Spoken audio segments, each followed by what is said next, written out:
the Quiet Warrior Show, where we help top leaders find their pathway to incredible success and a lifetime of happiness. Here is your host, Tom Dutta, the Quiet Warrior. All right, everybody. Welcome to the Quiet Warrior Show. I'm your host, Tom Dutta. We're live streaming today, and well, what is live streaming? You're peeking into the studio as we tape an international podcast and a YouTube premiere.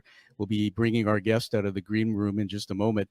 You'll want to find the Quiet Warrior Show podcast wherever you get your podcasts and subscribe to it.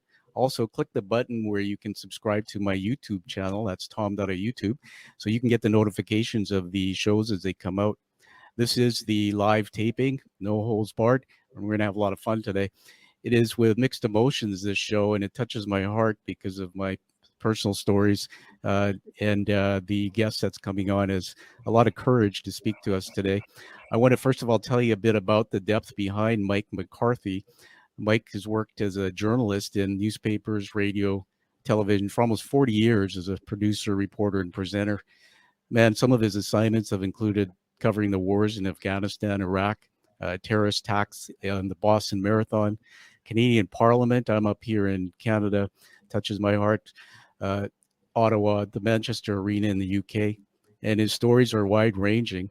Mike also has interviewed, a little-known fact, all the UK prime ministers since 1970, including Margaret, Thatcher, and Tony Blair. He also had the privilege of meeting and interviewing somebody I felt was a legend, Muhammad Ali. And Mike lives in Yorkshire, UK, with his wife Glenys. And sadly, in February this year, his son Ross, age 31, took his life by suicide, and leaving a letter behind encouraging the family to start a campaign for better mental health services. And so today we're honoring the passing of Ross and Mike. So welcome to the show, Mike McCarthy. Hi, Tom. Thanks for inviting me. It's such a pleasure. And I just want to tell the audience how you and I met. I think I wanted to be sensitive to your time and your family. And I saw the posts on social media. You're in the UK, I'm here. And why I know, Mike, that you're a good man and you have a big heart is when I reached out and asked you to come on the show, you said it wasn't time. And that is a sign of a man who loved his son and was going through some difficult times. So how are you doing? It's been about 6 months. I can't pretend that it's anything other than extremely difficult. I'm facing things that I don't recognize. I knew grief before we lost Ross, but this is different. This is deeper. It's more profound, and it's very, very difficult. But I wasn't sure how I'd get through the first day without Ross, and here I am 6 months on, and I'm surviving. The family are surviving, and we're trying to fulfill Ross's wish to campaign for better mental health provision. Well, thank you, Mike. And, our sincere condolences to you, your family, and everybody really who's going to watch this today, because I know you have a lot of people out there supporting you. I want to, with your permission, show a picture. Picture says 1,000 words. Everybody, that is a picture of an amazing man, Ross McCarthy, age 31. What was the name of that dog there, Mike? That was Bailey. That was Bailey. Okay. Yeah. Ross was always very fond of animals, and Bailey was his pet dog for a time. Yeah, and I want to show another beautiful picture, and then we'll get into the story. Now, tell us who's in that picture besides Ross there. Yeah, this is Ross with his fiancée Charlotte and his little boy Charlie, who was 3 years old when Ross died. He's now 4. That was what was supposed to be their wedding day, but they couldn't get married because of COVID. And Charlotte's wedding dress there is buried alongside Ross. They decided on what would have been their wedding day to dress in their wedding clothes, and friends came round, and one of their good friends took that picture. Oh, my goodness. Well, first of all, I want to honor your courage. It's painful to talk even about the photo. What you just said, my mind went on a journey about the wedding dress being buried. Unbelievable. We'll put one more up here. This is one of my favorites. It's about family, and what a beautiful family there.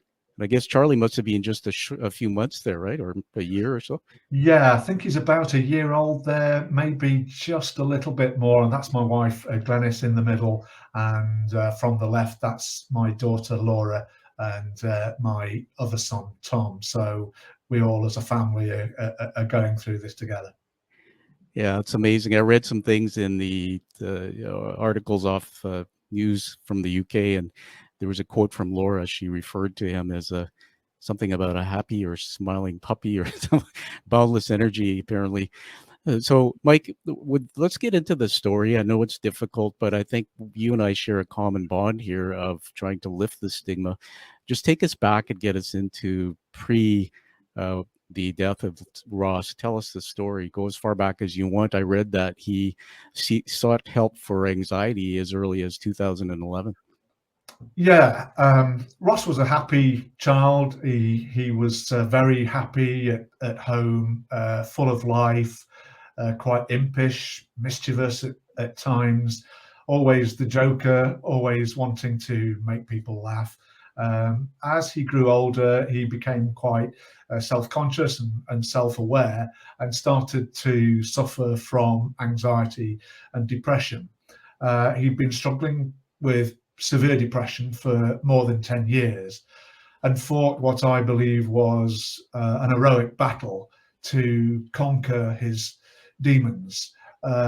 He sought help so many times. And actually, although, we're talking about suicide, Ross was one of those people who was life and soul of the party. If you saw him among his friends on a night out, he's probably the last person that you would point to and say that he was likely to take his own life. He was devoted to his family. He loved us and we loved him. We spoke about his mental health issues. That wasn't a problem for him to discuss them with the family. But he gave us so much laughter. He was funny, and we miss him beyond words. It's difficult to find the right expressions, the right descriptions to sum up what we feel we've lost, but in a kind of way, and I don't know whether other bereaved parents would recognize this, that now he's gone, I feel as though I've lost the boy that he once was, as well as the man that he became. And that's it, really. I don't know. One of the things about sort of this kind of grief is that, you tell yourself, don't go down the route of what if you've done this, done that, said this, said that. But inevitably, maybe it's just sort of human nature that, you do ask questions about what you might have done the day before, the week before, the night of his death. And these are things that I do think about, although I try not to dwell on them, and we try as much as possible to carry Ross's memory forward and look to the future. Yeah. Thank you, Mike. We'll let you catch your breath there. Thank you for showing your vulnerability. It's courageous. I love you and your story of telling it. I want to just say that a lot of things are going on in my mind. I want to put up another picture here and then just mention why I put it up right now, because I thought, when am I going to put this up? That is a picture of the Lionsgate Bridge. It actually crosses over the ocean here in Vancouver. We're a port city, a beautiful city. And I'd like to tell you that's fog, but it's not. It's actually forest fires across in Washington that had been burning. And that picture I took just the other day, why I put it up there is you mentioned about Ross being happy, and I read a lot of things about that. And when I read those things, I thought, man, this really is part of the story. Here I am interviewing you, Mike, and a lot of people may not know, but I'm currently working through depression. Suicidal thoughts were part of that journey, anxiety. And yet, when I wake up in the morning, that's the way the world sometimes looks. It's as if your brain is in a fog, and sometimes you can't see through the fog, and you're searching for help. And one of the things that touched me about the story of interest was I read that Ross, had looked to get help, but I think there was a comment that it's the mental health support system beyond just trying to get diagnosed that was lacking. I want to just share this with you, and then we'll get you back into the story, Mike, that when I slipped into depression, you and I talked offline. Most people know I did a TED Talk in February 2020. I was a healthy guy, and I was riding my bike 225 kilometers to raise funds for cancer, slipped and fell in a bathtub bad, cracked my head, passed out, and led to 3 years now trying to get my life back. And at that time, I had no knowledge of depression and anxiety, but I slipped into it quickly, and I couldn't find help. And so we'll draw some parallels to the system here in Canada, that the psychiatrist, my GP, wanted me to see 2-year wait list. First counselor I tried to go see, 7-week wait list. And so this is a pandemic. And so let's go back into the story. There's another thing about COVID. I think Ross seemed to struggle with a third possible lockdown, or there was something he said about it felt like Groundhog Day. Can you just tell us about those last months before we lost him? Yeah, as I said earlier, Ross had been struggling for 10 years to find some kind of solution, some kind of salvation.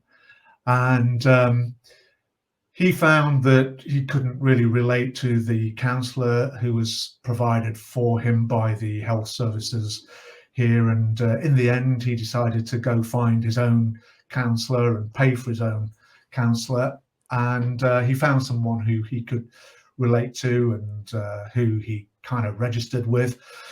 And last Christmas, we celebrated the fact that the best part of 2020 was the fact that Ross's mental health had advanced so much and that he'd made so much progress. He had, in his words, thought that he'd cracked it. I think what happened, although we'll never know for sure, is that depression that he finally thought after all those years he'd shaken off came back with a vengeance. And after trying for so long, he felt that he had perhaps no other choice. I'm so proud of Ross. I will always be proud of him till the day that I die. But I have to say at this stage that I think he did the wrong thing. I think there would have been salvation. I think he would have found the help that he needed. But one thing that made life worse for him, it didn't kill him, but COVID and the restrictions that were imposed as a result of COVID played heavily on his mind. Ross was gregarious and outgoing. And although he was often depressed, you'd never know it. He was active. He liked to play tennis. He loved nothing better than to take his son, Charlie, to swimming. And all of these things had to stop. He wasn't able to take part in any of these sports. Worst of all, he was due, as I say, to get married to his fiancée, Charlotte, and that had to be postponed. He couldn't see his family. Christmas was the last time that we saw him in the flesh, although we spoke to him virtually every day on the phone and on FaceTime. But the pressure that COVID brought, I think, put an extra weight on the burden that he was already carrying. And I think, again, it was one of the complexities that led to Ross taking his life. Yeah, thank you for sharing that. I'm just going to read, I have my notes here. It's actually out of an article by one of the news publications out your way. I'll put it in the notes. This is a statement. Charlotte said in the days before his death, Ross struggled with fatigue and was stressed and angry about lockdown. He just wanted to be able to take our son to a cafe or go out for a meal. He was very fed up with it all. She said on February 20, he'd been drinking and watching football and FaceTiming his friends. His mood was improving, she said, and she went to bed at 9. And he sent her a text, 10, and it said, "Love you to bits. It will be off my chest now." She said, "I believed he would be okay the next day." So just I want to talk about something in that part of the story you just said, and thank you for sharing it. That I do a lot of work in the executive area of coaching, and I use a personality science that's out there, personality science assessments. And in learning about your son, I would say that he's what I call a yellow personality. Dr. Hartman is the science behind this, and yellows basically are fun. Their motive is fun. They live for enthusiasm and excitement. You can't put a yellow in a room for a day and say go have fun, because they just don't want to be there. They want to be outside and experience the birds and the trees. So I really understand with COVID, and when I got concussed, Mike, I had my depression. I sat inside for a year, and it was extremely difficult. I read that COVID is they call it a silent pandemic or silent killer. And the rates of need for counseling and support have gone up dramatically because of COVID-19. So going back to Ross and the search for help, was he diagnosed properly before his death? No, he never was. At the inquest, actually, we found out that there was no proper comprehensive diagnosis. Ross felt that he was bipolar, and there were various theories put forward, but he never did get a firm answer. And one of the things that I wanted to talk about was that he was put on a 6-month waiting list. You mentioned, Tom, the waiting list situation in Canada.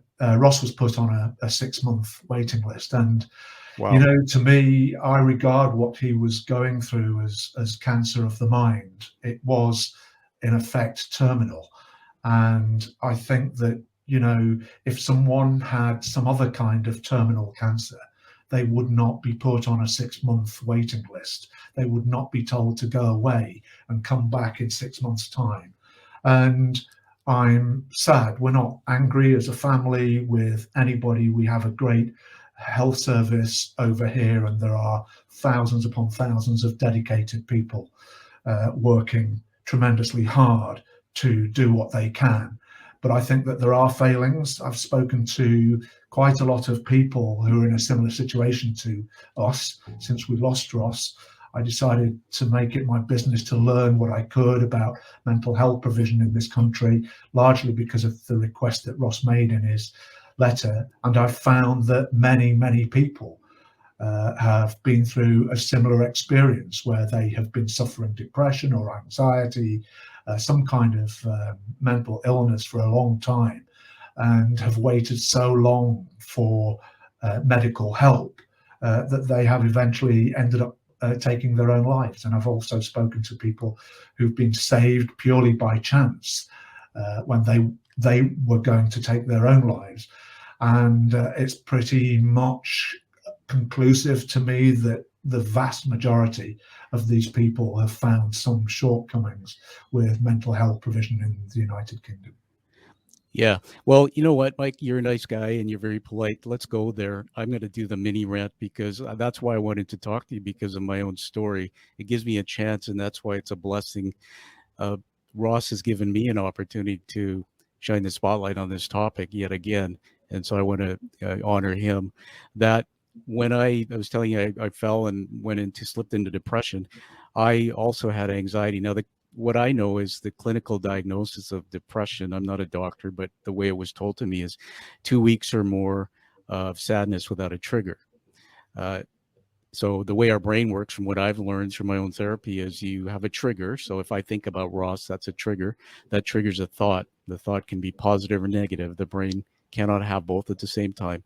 Then the brain attaches an emotion to that thought, or a feeling, sadness or happiness maybe, and then that drives the behavior, and the behavior is either something good or something that doesn't end well.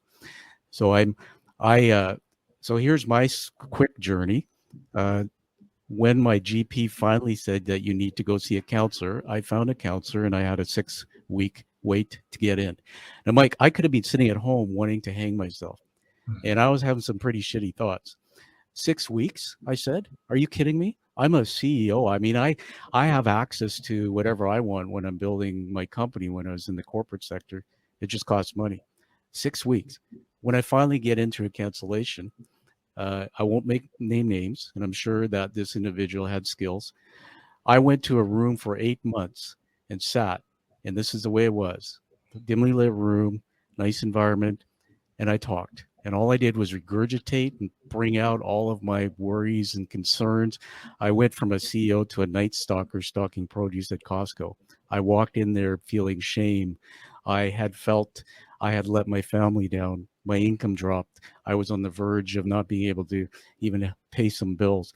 So for 8 weeks, 8 months, I paid money for that. And at the end of each session, she would hand me a little piece of paper, and I still have those, that said, do these 3 things, Tom. Journal 3 gratitudes, set some goals. And I went, what a bunch of crap. You're a counselor. And she says, you're in a cycle of depression, Tom. It's going to take a long time because of your concussion. It complicates it. But that was all she could do for me. I was told later that if you find a counselor who literally has you sit and looks down and makes notes while you talk, don't go back. Because the truth is, Mike, is that the brain, I'm not preaching, I just want to share this openly because I'm on your mission. The brain is wired for the negative. And so we need to put in, when we're in depression or anxiety, we need to put in more positive. If I'm going to sit in a room and just dump my negative thoughts and get nothing out of it, that pushes me back into this feeling of despair. Okay, go back to my GP. I said, I think I need to see a psychiatrist. This isn't really working. So I get rid of the counselor, and the GP says, well, I have a nice one, but 2 years. I said, really? 2 years? Well, find me another one. Well, there just isn't any around. She's on her computer in her office searching. Canada's a big place. I'm in Vancouver. It's one of the biggest cities. Okay, great. I finally get in to see a psychiatrist, and the world changes, because at that point he diagnosed me with depression, also picked up anxiety, put me on medication. But also, Mike, the other things that I learned 10 years in mental health at a leader level was it's more than medication and a diagnosis. And so I want to leave you with this last point about my story, that I went in to see, well, 2 things. I went in to see through my concussion journey. I've been through 12 experts, doctors, neuro-ophthalmologists, psychiatrists. I went in to see this one psychiatrist who, she said, he's not my favorite, but let's try and get you in to see him. So I got in to see him, and he literally was one of the rudest people I'd met. And to be fair, he's not here to defend himself, but he asked me a bunch of questions. And he said, you're not looking after yourself. And if you don't look after yourself and take this medication, your brain's going to shrink. And he scared the hell out of me. And I looked at him and I said, well, and I was afraid of medication, Mike, because I'd heard all these stories about antidepressants and things having side effects, and I'd never taken them. Also, being from the corporate sector, I always feared when I was up in the sea level that if somebody found out through my medical records I was on these pills, they would judge me. Maybe I couldn't run the company. If I go apply for insurance, they would find that out. I wouldn't be able to get insurance. The stigma was there. The stigma was huge. So this guy, I say, thank you. I say, if something happens in the next couple of weeks, because I'm really uncomfortable with taking these, am I going to be able to call you? And he looks at me and says, we'll see you in 90 days. And I just left. I never went back to see him. I went to call my doctor. I said, I'll fire him. I said, I'm not going back to that guy. Maybe he's helped a lot of people, but not me. Finally, this is the box of medication they have me on now. They actually have me on 2. And this is called the escitalopram. So they put me on the psychiatrist I'm seeing now put me on that about 8-10 months ago. And I have friends who are very prominent in society, and just people also who just don't know much about mental health, that talk about these drugs. And so it says right on the box here, it says, may cause drowsiness and reduce alertness. Use care when driving or operating machinery. This is another thing of awareness I'm trying to bring to the world, is that drugs serve a purpose, but we got to do it right, and we've got to learn. So I'm not projecting on Ross, but Ross was trying to get help. He didn't have a formal diagnosis, and he's trying medication. Good for him. So I go on this, and I'm driving home from work one day and almost rear-end somebody in a car. I literally almost fell asleep at the wheel. I phoned my psychiatrist after, and I said, I think it's the medication, because the experiment puts you on different levels of it. And he said, well, we should look at adjusting it. And he said, it shouldn't cause you drowsiness. Now, I love my psychiatrist, but I got to be honest with you. I said, it's on the box. And the pharmacist said, read this, because if you're going to drive or whatever, you got to be aware of that. Yet, it's not going to cause drowsiness. So the second drug I'm on is an amphetamine of some kind that actually pushes you up. All right. This is the beginning of my understanding that the other thing we need to get the word out about, Mike, and the stigma is medication. We have to be careful. You mentioned Ross thought he was bipolar. I just want to ask you quickly before I tell you what this other piece here. How did he think that? How did he feel he had bipolar? Do you know, Tom, I don't know the answer to that question, although we talked about his mental health. Ross was his own man, and there was a lot sort of going on in his life that I don't know about. Okay, fair enough. He with having such problems with mental health, he was someone who tried to get to the root of it. And he tried desperately to sort of try and find some way out of it, and through that doing research to find out what may have caused it. And certainly that was the conclusion that he had reached, but exactly why, I'm not sure. Yeah, well, thank you. And I understand. There's a fella, I did a 3-part series. His name's Bob Krulish. He's an American, and you can find it in my archives. And we called him Bipolar Bob. And Bob will tell the story, but he basically was a very successful guy. I think he somebody wanted to run for senator in the U.S. He had a genius brain, and they misdiagnosed him with depression. This was a diagnosis by a practitioner. They put him on medication. And what I learned from talking to Bob is that if you're on antidepressants, yet they don't pick up the bipolar, you can be sent into a state of manic. Bob told on the show he was in a manic state for 3 years. And the reason why they never figured it out is because he said, when you go to your psychiatrist, you don't always tell them, because of the shame of it, that you're doing all these weird things. You're just going in there in a fog, and you're hoping they'll extract that out of you. Bob now is on his 56th iteration of his medication, and he's doing much better. He's teaching, he's doing therapy. But my point for bringing that up is that this is another thread, Mike, that we have to work on, is that the psychotropic drugs, these medications are good. We have to educate people why you need to be on it, make sure that they're on it the right way, and also put out a word that if you're not diagnosed, society has to step up and get people proper diagnosis. I agree with you wholeheartedly. I'll pass it back. I'm sorry for going on a rant here, because this really triggered what you said about Ross. It really triggered this in me, and I need to get it out. That Anthony Bourdain, we lost way too early. The chef. I'm a home chef. I grew up escaping my childhood by cooking. I used to watch Bourdain shows, and it wasn't until this chapter of my life that I started going, wait a minute. Throughout his shows, he's drinking like a fish. He's eating. He's not getting his rest. And he kept saying he was on Lipitor. He was on antidepressants. So another thread. They found him by the story. He had taken his life. But there is truth to this. When I went off these, I ran out. I was just silly, and I didn't renew it. I started having these bizarre feelings. I won't get into it, but I called up my psychiatrist, said, can you do my renewal? I forgot. And he gave me hell. The email I still have. He said, I'm really upset with you for that, Tom. He said the side effects of even missing 1 or 2 days of this could put you into serious risk. And my brain started doing things that I couldn't even figure out. I had nightmares and things happening that was just, so you can't just take medication and then forget and come off it. So how does someone like Ross, get diagnosed, get help in a timely manner? And I love what you said about cancer of the brain. You're absolutely right. If I had a problem with my heart, I'd be into the doctors in a minute. So my rant is over. I'm going to turn it back to you, sir. And anything you want to say on any of that?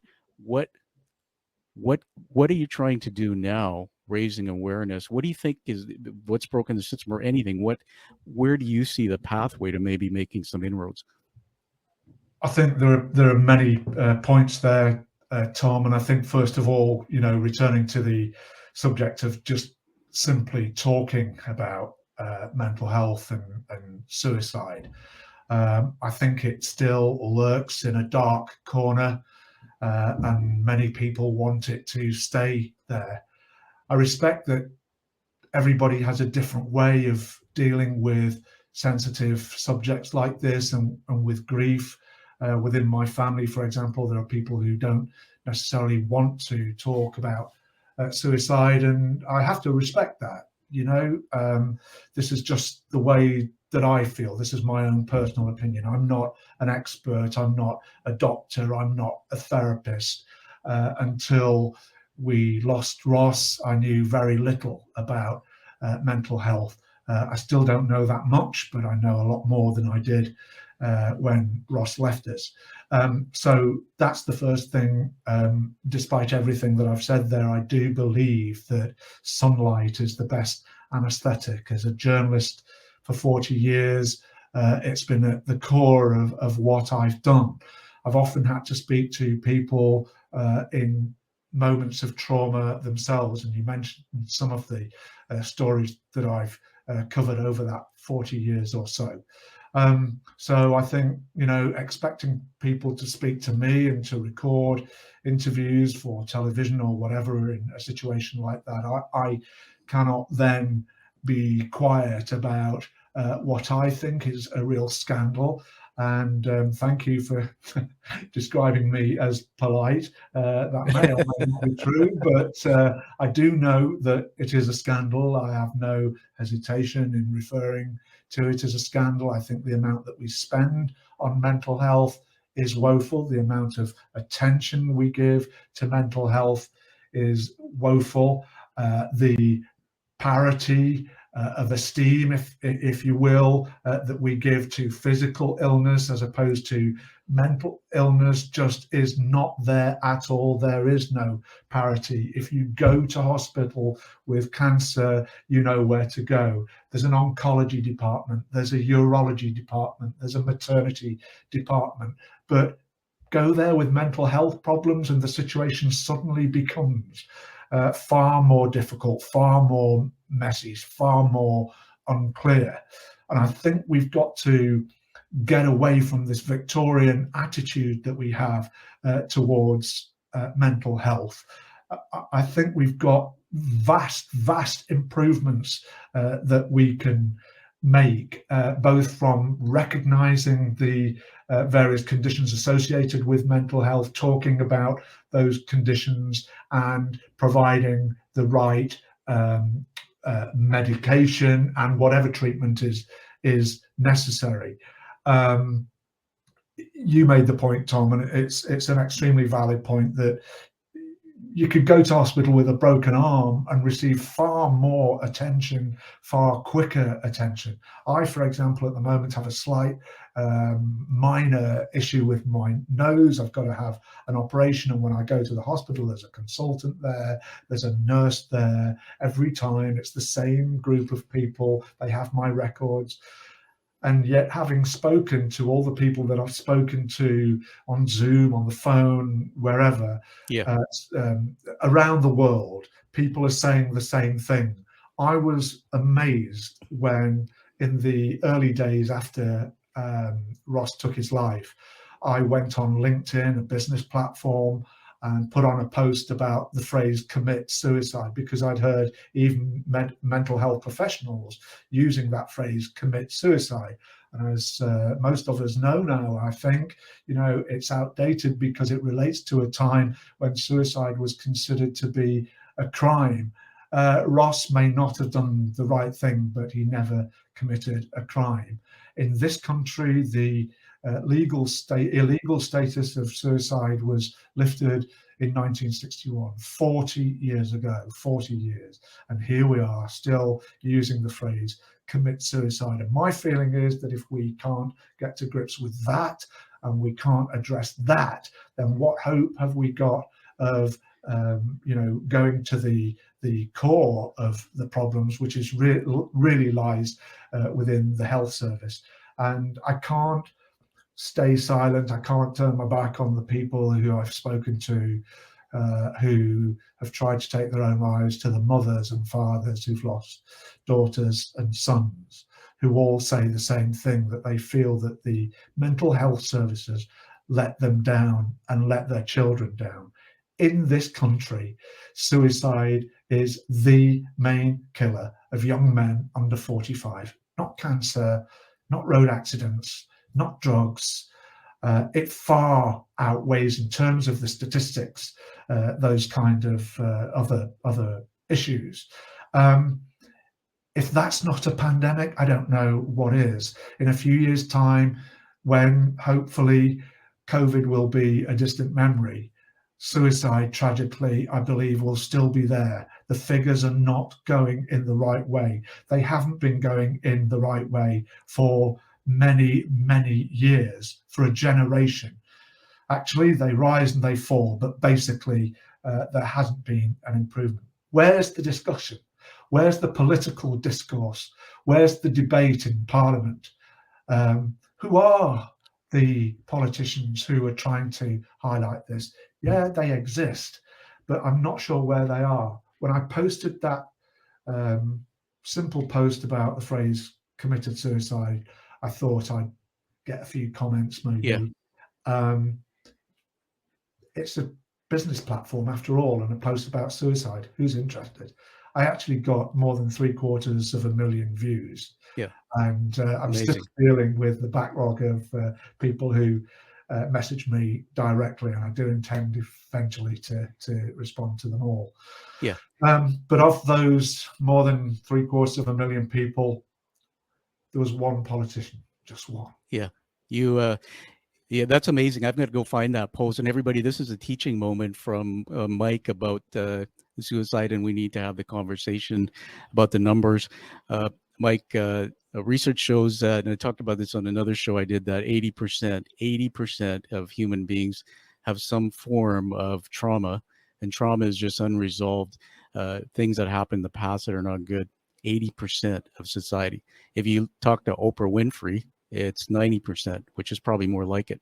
So here's the thing, man. I am up at the top in my career, and I totally honor what you just said. I'm looking around. I'm looking also at athletes. And by the way, the Olympians came out and started sharing their, but I'm looking around going like, why do I always feel there's something wrong with me and I'm the only one? That's why, because the people around me aren't talking about it. But the truth is, Ross and me and others, we're part of the majority, man.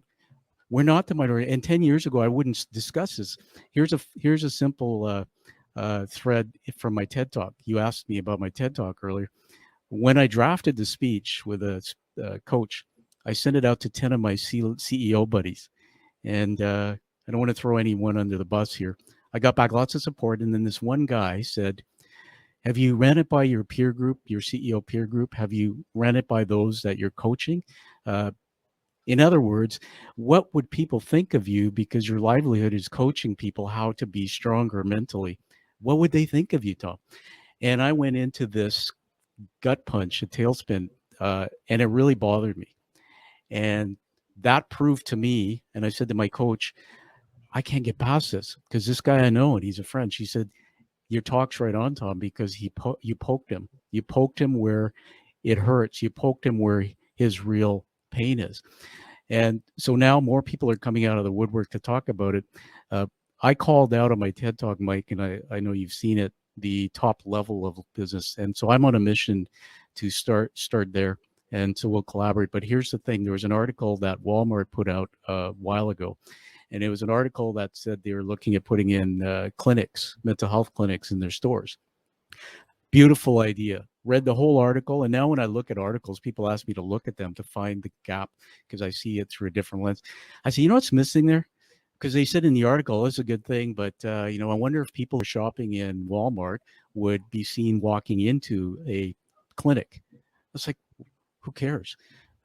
Nowhere in that article was there a quote from the CEO of Walmart. It was a huge opportunity, Mike, to say, I'm excited and thrilled to bring these services to the people. And by the way, I had a friend long ago who dealt with depression, and I walked beside them, and I knew that they needed help, and it wasn't there in the time they needed it. So when leaders can lift the stigma, if they can start talking about their own stories, because I said in my TED Talk, Mike, like you, I'm proud of you, man, the courage of a leader to get out and talk about their story, but the leaders aren't doing it. So I never thought I'd say this because it just came to my head, but you're Prime Minister. I challenge you to tell him to come on my show and share with me a story of vulnerability about some experience. And here's what I said to the board members that were on the mental health board when I was chair. We went recruiting for board members. we said, you need 3 things. Bring a skill that's going to help. Number 2, tell us your story. Why mental health? Your lived experience. Why? Because if you have lived experience, you're going to stay the course. And third one is just technical. So we had our first board meeting, and it was at a golf course. And I said, everybody tell your story. So here's a couple quick ones. We go around table. I said, okay. And there's a lady that I know from financial services. She said, well, 5 years ago, I laid down on my bed with a bucket of pills, and I tried to kill myself. And she said, I woke up the next day in a hospital, and they had handcuffs on me, because when you try to take your life, they have to investigate it. She said, this is the first time I could get back to work. I'm so happy to be on this board. Next was a professor from University of British Columbia, super nice man in his senior years. He turns and he points to the golf course, because we're in a boardroom near a golf course in Richmond, British Columbia. He said, see that 18th hole there? He said, I was standing there with a shotgun under my chin, and Dr. Remick, was on our board at the time. He saved my life. And we went around and around and around. There's also somebody I want you to meet, John McComb, who came on my show, who's a 45-year award-winning journalist who had panic attacks on the air, and a decade ago came out. He won the Order of Canada for explaining that he was ravaged from this depression. I found his mother dead on the floor from medication, a raging alcoholic father like mine was. All of these people, when we sat in that boardroom, Mike, it was like home. All of us felt comfortable sharing our stories. So here's why I believe leaders don't. When I coach leaders in the cone of silence, it's confidential. We start with an update. Let's talk about family, personal life, and your business. What's working, what's not. And they show up with blood on their shirts. The wife wants to walk out on me. I had a board meeting. I don't know if I want to do this anymore. I'm drinking too much. I'm overweight. Did you know, Mike, that over 70% or more of people in general in the world have anxiety? Whereas I thought there was something wrong with me because we got labeled. The truth is, if your dog dies, you might be down, you might be a bit depressed, and you might be anxious about the burial. But that's normal. Here's something I wanted to put up here about anxiety. This is a workbook, and I'll get into that. This is a definition of anxiety I was taught through a course called Cognitive Behavioral Therapy, which I want to share this program with you. Anxiety, for thoughts associated with a feeling of anxiety, nervousness, or fear. The anxiety equation. So the numerator, Mike, is the belief that bad stuff will happen. The denominator, the belief that I will be able to handle it, equals anxiety. And then it goes on and it says, which part of the equation should you focus on first? When they put me on medication, they also got me into a cognitive behavioral therapy program, which 9 weeks in a classroom with 14 people who were seriously ill, multiple personality disorders, bipolar. Dude, when I went in there, I thought, geez, my life's not that bad. It was unbelievable. There's a young girl there who reminded me of my daughter who cried just involuntarily, and my heart broke. These guys, at the end of the course, 9 weeks, we learned 166 skills on how to actually live with mental illness, not just medication, but how to actually use neuroplasticity and the way our brain actually has a gift. I never knew any of that. So at the end, the 2 teachers, one was a counselor and one was a psychiatrist, they said, what is one thing all of you take away from this? And unanimously, everybody's hand went up and they said, why isn't this being taught to children in schools? Why didn't we learn this when we were young? And you know what the answer was, Mike? Well, unfortunately, you have to be diagnosed with a mental illness before you can get access. This course would have cost $4,000 roughly, not covered by a lot of medical. So I went online and I Googled cognitive behavioral therapy, and I found a guy in the UK, or I think he's UK, who does an online university level course on it. So you know what I did? I thought, I'm just going to buck the system. So I took the course, got my certificate. And what I've done now is in my coaching practice, and I coach leaders, I've put in there 10 different CBT skills, cognitive behavioral therapy, teaching them how as leaders, they can prevent their brains from having challenges, how they can learn some of these things about managing anxiety and stress. And the response has been, I wish I had learned this before I started parenting my son. I wish I had known this. Why aren't they teaching this? So you and I are going to do some parallel work together, Mike, because I think between us, you could use my platform as a megaphone, but there's stuff we're going to that I want to support your mission, Ross, and thank you for letting me rant on this. This is literally a course that everyone, including Ross, could have had access to. CBT is known around the world and is basically teaching your brain how your cognition, how to manage your cognitive thoughts. And if you slip into depression and anxiety, you do need some meds, but meds alone doesn't do it. Once what they told me about antidepressants is, I didn't know this, it's like sprinkling your brain with fertilizer. Because when the brain has this thing that changes the chemical imbalance, you fertilize it, and then you do homework and skills, and you learn, right? There's one skill in here, by the way, it's called the opposite action skill. It's so simple. If you're afraid of doing something, you take the opposite action, right? It teaches me how to replace my thoughts. If I'm having difficult thoughts, how do you replace that? And I'll finish with this, that human beings are the only species on the planet, Mike, that can attach a different meaning to a thought. It's bizarre. Plants and animals can't. That's why my little Shih Tzu dog, who passed away last year, slammed the door on her tail, and she just keeps wagging because she can't think about it. My father passed away January 18, and he was an alcoholic, a commanding officer in the military. And I was a black and blue kid, and I tell this story not for shame, but today I say I love Dad. And the demons that my dad had from his own childhood became my gifts. And so I had to change the meaning of what my dad was to me to be able to move forward. So there's so much, Mike, that you and I and whoever you're working with are going to do together to make an impact. We're publishing another book now, and in that book, I'll send you the manuscript where I've putting 10 cognitive behavioral therapy skills. And I've got 10 other people who have brought their stories of depression, anxiety, and mental health to the book. It's fully illustrated. And we're making a feature film. We'll talk about that offline more, but you might be able to find some interest in that, where we're trying to do a film that's going to have threads of mental health. Imagine a film that would show a business leader navigating through his life, but the film was a narrative style with a little voice that played of what he actually saw. So that's why when I read up on Ross, I go, yeah, I get it. He's the happy little puppy, but he's the fog inside, man. And here's the thing I would want to tell Ross if I knew him. First of all, I love you, Ross. Secondly, that this I learned in CBT. This will blow your mind if you haven't heard it, Mike. Most of the thoughts we have are not necessarily true. Think about that.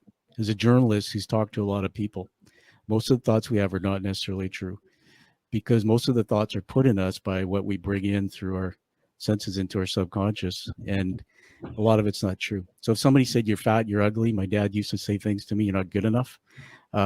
Even though I became successful, my brain would tear it down saying, no, you're not, work against me. Yeah. We don't know what Ross heard or what was said to him. And when I do my coaching, I find that in my program, that one, I call it in the program here, it's called a track,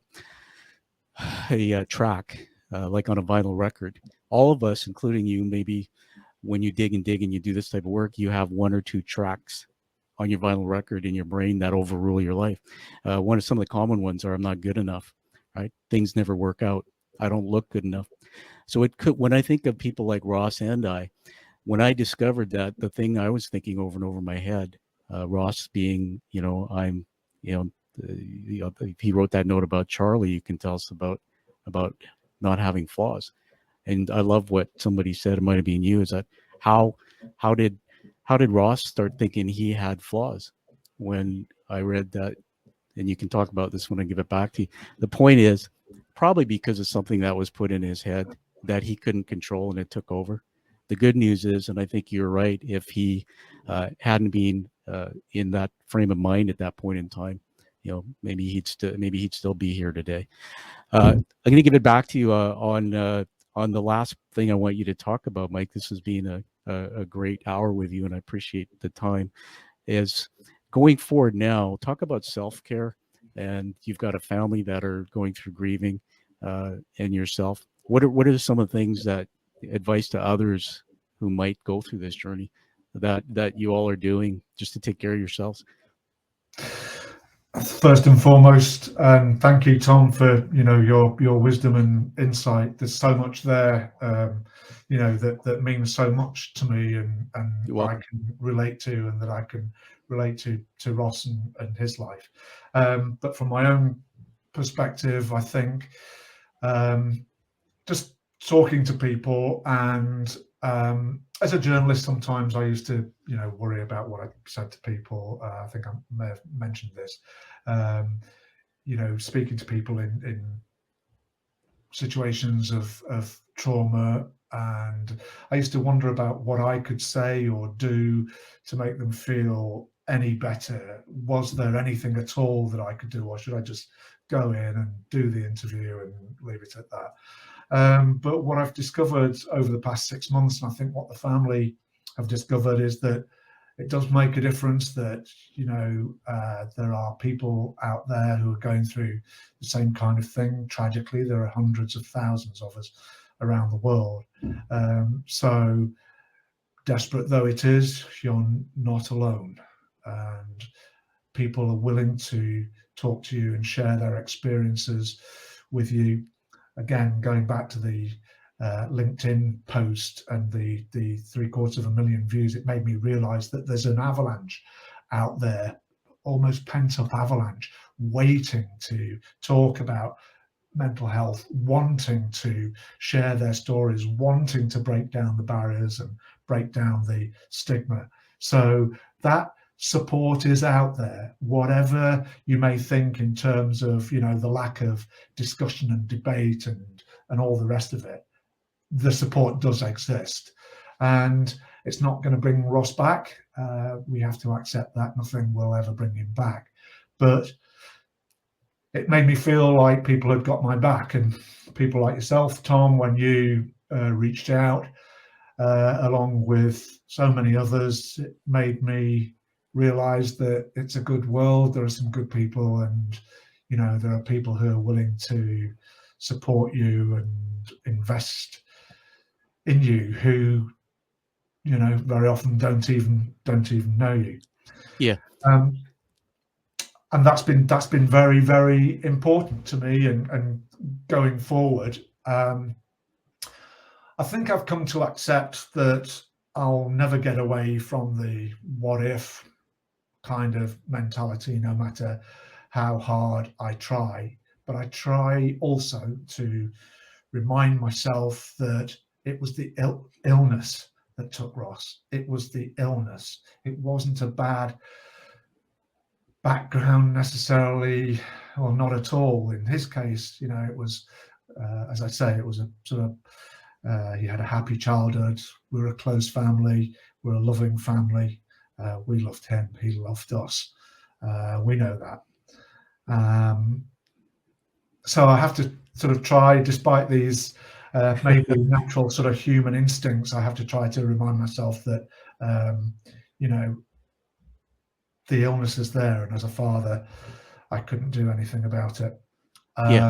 Things that I wished that I had done, to be perfectly honest about it. I'm a dad, and I try to fix things as a dad, and that's what you do for your kids. You try to fix things. Maybe I should have spent less time trying to fix Ross and more time just trying to listen to this sort of beautiful person that he was. So I know that there'll be a better future. Somebody said to me that this kind of grief is like, I don't know whether you've ever seen a tree grow around a metal railing or a rock, and it sort of takes it into the bark and becomes part of the trunk of the tree.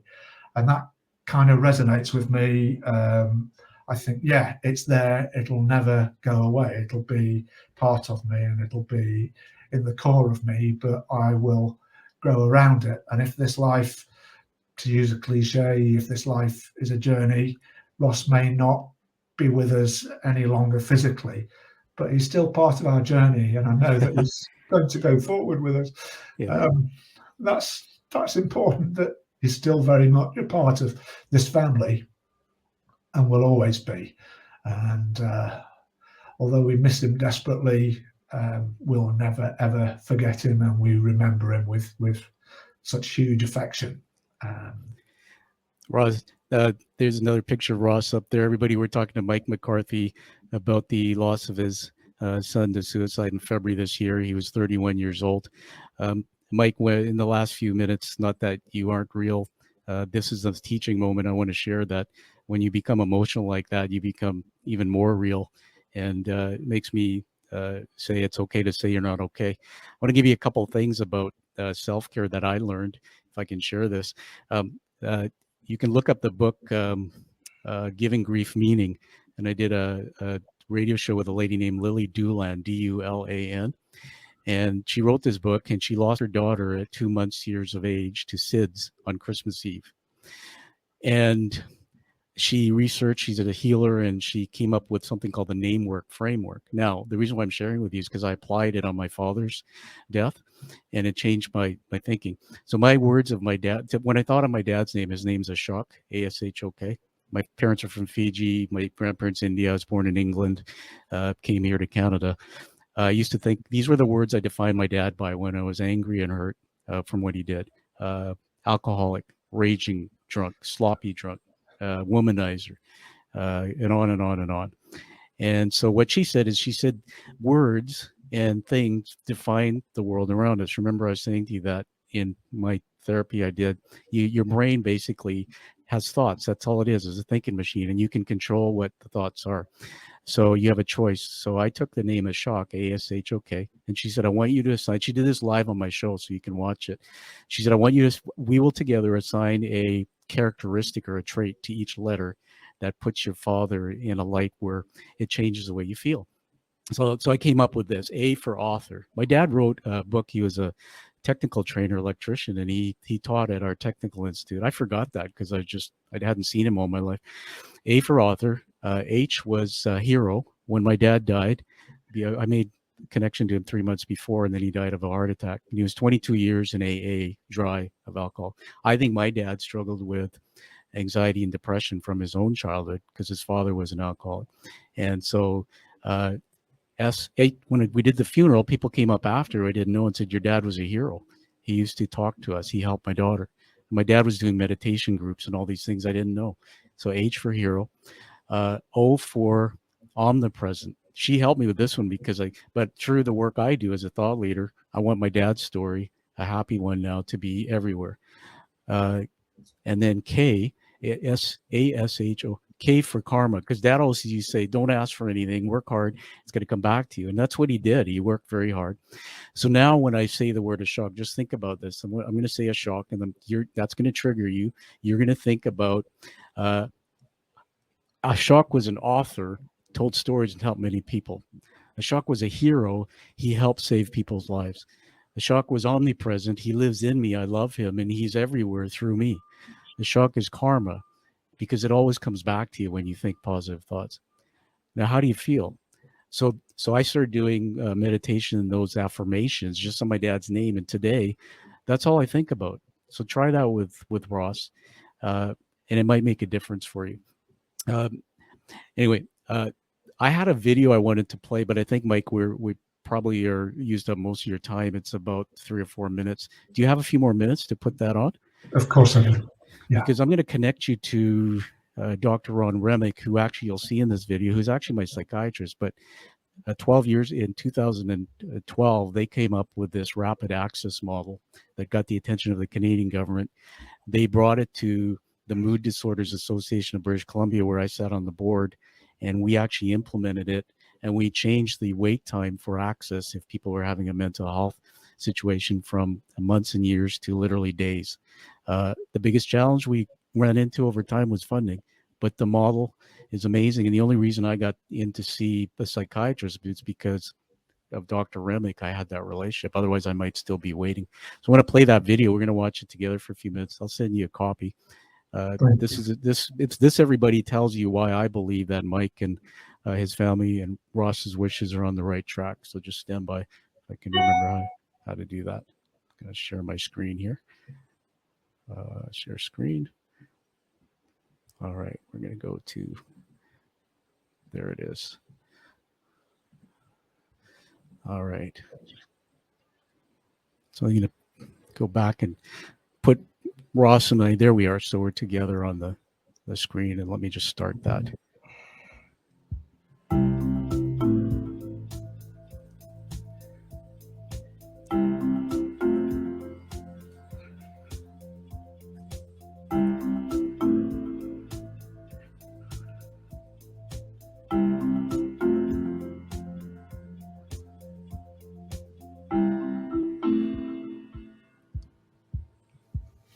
I'm a psychiatrist. My name is Dr. Chris Gorman. I work at St. Paul's Hospital and have a academic affiliation with the University of British Columbia.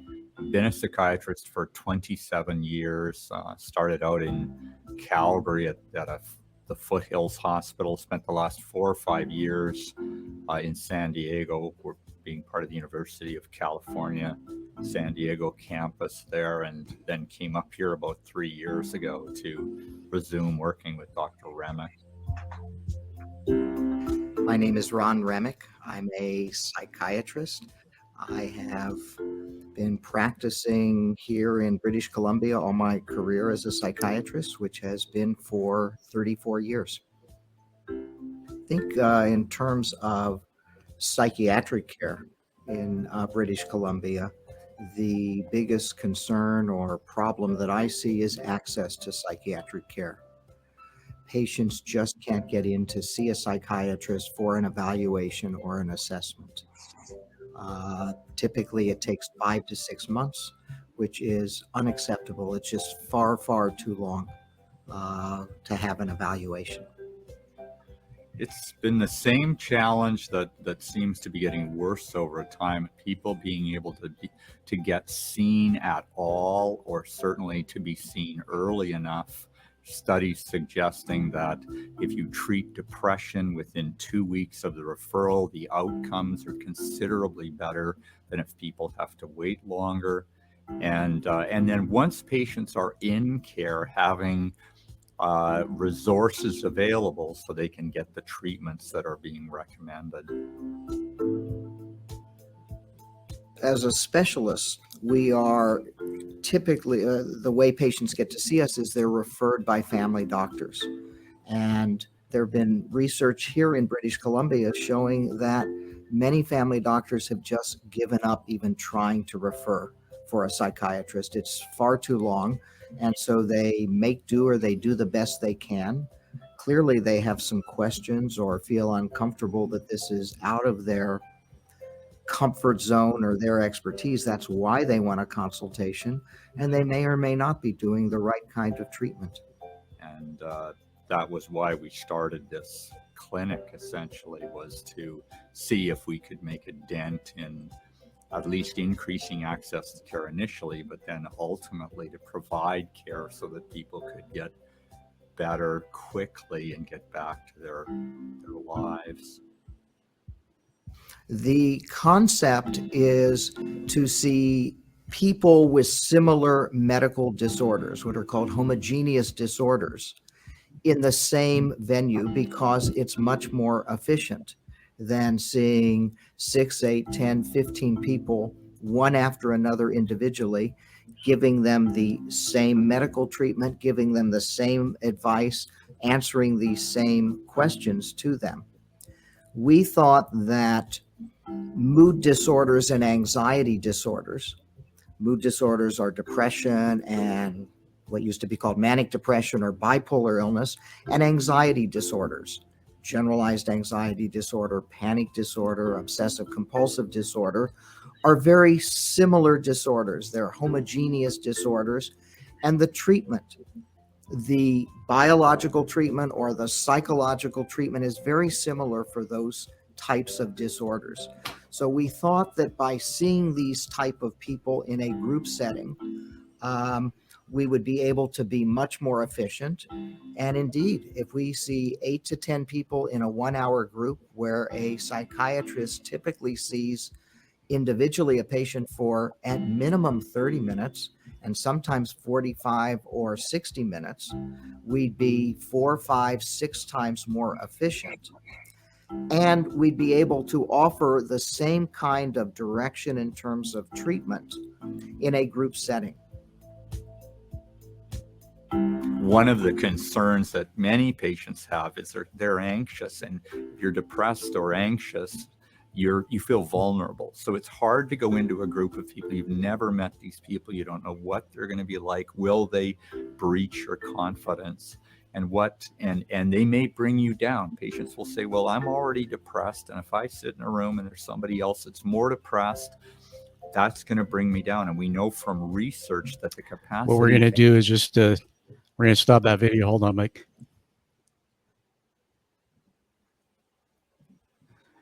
All right. I know that's probably got your brain going in different directions.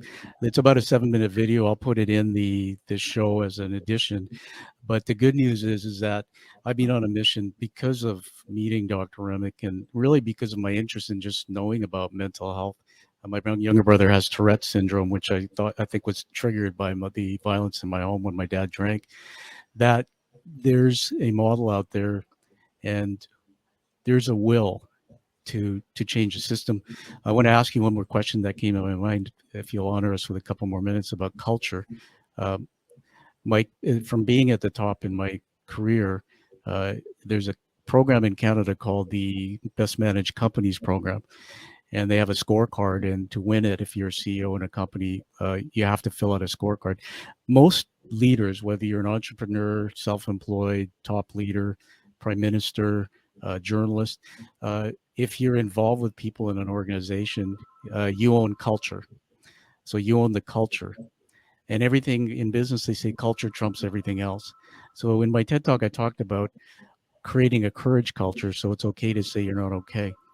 And so squarely, when you look at all the work you've done, talking to people, organizations, have you found out there a culture or an understanding that culture has to change in the world to create this safe space? It has to change in every organization, and what comes out of a leader's thoughts and mouth has to change. We have to start at the top. Have you get any thoughts on that? Yeah, and that's, absolutely the case. I think, it has to come from the leaders. And I think, it's a good place to end on, because all the awareness in the world is not going to create change. And I think the key thing that's come across at the moment is that, we're getting better in terms of awareness. We're getting better in talking about mental health and depression and anxiety. And now it's high time that we started to change. And I think just as the leaders are the ones who control the culture of an organization, they're the ones who ultimately can trigger change within their organization. And I think that we've been talking about this for long enough now. The situation has been with us for long enough. We're aware of the scale of the problem. 800,000 people every year take their own lives around the world. 800,000 people. And I think the next step is for politicians or business leaders to recognize that groundswell that I was talking about of reaction in the LinkedIn post that I wrote about the phrase committing suicide. The groundswell of support is there from the people, from us. The groundswell is there. It's now time for people to capture that groundswell and to use it to make change. It won't come overnight, but I do believe that the time is absolutely right for change. And I do believe, despite everything, I'm optimistic. I do believe that in years to come, we will look back and hopefully recognize the advance and the progress that we've made in terms of mental health and supporting people with mental illness. I really do believe that there is a far better time to come in terms of turning the culture around and turning treatment around. Yeah, thank you, Mike. Very well said. I just want to put a comment up on the screen that came in a while ago. There it is. there are people out there who understand that culture has to be created. CEOs have to create a culture. If you're a company that wants to innovate, you create an innovation culture. The CEO has to say, hey, to innovate, you have to make mistakes. And if you make mistakes, we're not going to kick you out. And when that culture starts, and the good news, Mike, is the tide is turning, because the reticular activating system, which is part of your brain, filters out lots of information. If we focus on the stigma and have telling stories and talking, there's lots going on out there. We're just not giving it the attention. So I want to put out a challenge. Mike and I are on a parallel mission. I'll finish with this before we honor you as we wrap up, Mike, that Mike's on a mission to carry on Ross's vision of mental health access to helping others before it's too late. And I'm on a parallel mission, Mike, of lifting the stigma at the top, and in any way we can, teaching business leaders how to do that so we can create that courage culture. So, Mike, I'm going to honor you. You're getting an award today. You might not have known this, but I'm going to just full screen me for a moment as we show you that. There's a bit of a thing behind me there, and there's a guy, kind of looks familiar. Mike, that's a challenge coin. And when I started the show, we're approaching 200 episodes. I had no idea it would go this way. And I said I wanted to have an award that would be given to people who came with no ego, checked their egos at the door, and actually were on a mission, a purposeful mission to make an impact on the world.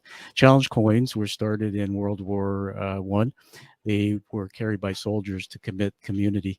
And today they're used around the world. First responders, Alcoholics Anonymous has their version. And so this is the challenge coin for the show. It's handcrafted and painted. The back of it is actually a beautiful illustration of the hero's journey narrative by Joseph Campbell, which talks about the seeking we do to find our purpose. The front is obviously the show art. I'll be sending it to you, get it to you when I can. And to honor Ross, we're going to send 2 coins. One so that you can honor your amazing son, who I have a connection to now. I'll be working hard for the rest of my life.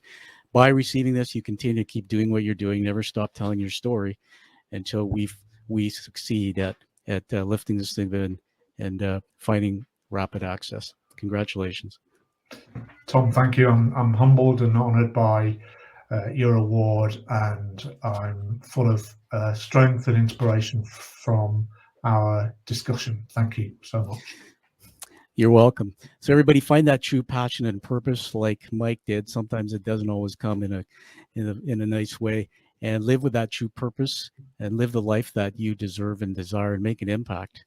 And we'll have you back again, Mike, and get your Prime Minister to come on the show and tell a story of how he's trying to change the culture in your country.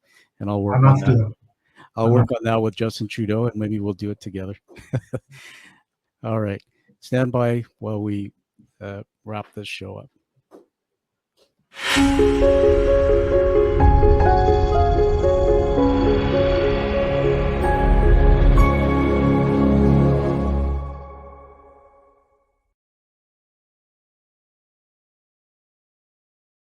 Thank you for listening to The Quiet Warrior Show. Create is a motive-based leadership development firm. www.kreat.ca